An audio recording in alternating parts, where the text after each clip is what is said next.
আমি বিএনপি নেতা কর্মীদের উদ্দেশ্যে একটি কথা বলে আমার বক্তব্য শেষ করব। আপনারা কথা বলবেন না। আমরা 16 বছর আওয়ামী লীগের বিরুদ্ধে আন্দোলন করেছি। আওয়ামী লীগ 16 বছর আমাদের বিরুদ্ধে অত্যাচার করেছে, নির্যাতন করেছে, আমাদের নেতা কর্মীদেরকে গড়ে ঘুমাতে দেয় নাই। আমাদের চল্লকার অসংখ্য নেতা কর্মীদের বিরুদ্ধে মামলা দিয়েছে, কর্ণফুলীর অসংখ্য নেতা কর্মীদের বিরুদ্ধে তারা মিথ্যা মামলা দিয়েছে। আমাদের অনেক নেতা কর্মী, শত শত নেতা কর্মী যাদের বিরুদ্ধে 29টি মামলা দেওয়া হয়েছে কর্ণফুলী এলাকায়। এই সব মামলায় আমাদের অনেক নেতা কর্মী জেলে ছিল,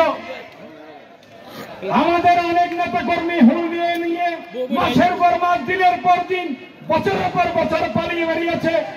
এলাকায় থাকতে পারে নাই, ঘরে ঘুমাতে পারে নাই, সন্তানকে স্নেহ বঞ্চিত করেছে, মা বাবার মুখ খালি করেছে। তারা যে আওয়ামী লীগের পতন হয়েছে আন্দোলনের মাধ্যমে, রক্তের বিনিময়ে, সেই আওয়ামী লীগের সাথে আমরা বন্ধুত্ব করতে পারি না, আপোষ করতে পারি না।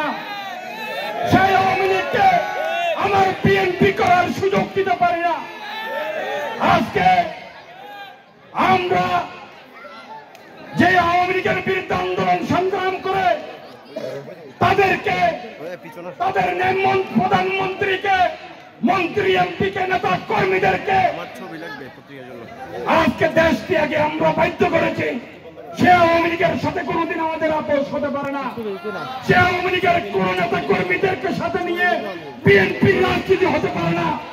আমাদের কাছ থেকে মাহফিলে শপথ নিতে হবে, আমরা কেউ ফ্যাসিস্টদেরকে, আওয়ামী লীগদেরকে, ছাত্রলীগ, যুবলীগকে আমাদের দলে স্থান দিব না। আজকে আমাদের কেউ নিজের পাল্লা বাড়ি করার জন্য আমাদের দলে স্থান দিচ্ছে। আমরা এই সভা থেকে তাদের নিন্দা জানাই। সংগ্রামে ছিল না, নাম ধরতে ভুলে গেছে। যারা 16 বছর, তারা আজকে 16 বছর পরে গর্ত থেকে বের হয়ে আওয়ামী লীগকে সাথে নিয়ে, আওয়ামী লীগের সাথে আপোষ করে, ছাত্রলীগ, যুবলীগ সাথে নিয়ে আজকে তারা নতুন ভাবে বিএনপিকে বিভক্ত করতে চাই। আমরা ঐক্যবদ্ধ আছি, আমরা ঐক্যবদ্ধ থাকব। এবং একজন নেতার কাজ হচ্ছে, সে ওয়ার্ডের নেতা হোক, ইউনিয়নের নেতা হোক, জেলার নেতা হোক, উপজেলার নেতা হোক, তার দায়িত্ব হচ্ছে কর্মীদেরকে ঐক্যবদ্ধ রাখা। কোন নেতার কাজ হতে পারে না দলকে বিভক্ত করা। আজকে আপনারা ঐক্যবদ্ধ আছেন বলেই এত বিশাল, এত সুন্দর, এত সুশৃঙ্খল একটি ইফতার মাহফিলে উপহার দিয়েছেন। তাই কর্মীদেরকে আমি ধন্যবাদ জানিয়ে আগামীতে সবাইকে ঐক্যবদ্ধ থাকার আহ্বান জানিয়ে আমি আমার বক্তব্য শেষ করছি। আল্লাহ হাফেজ।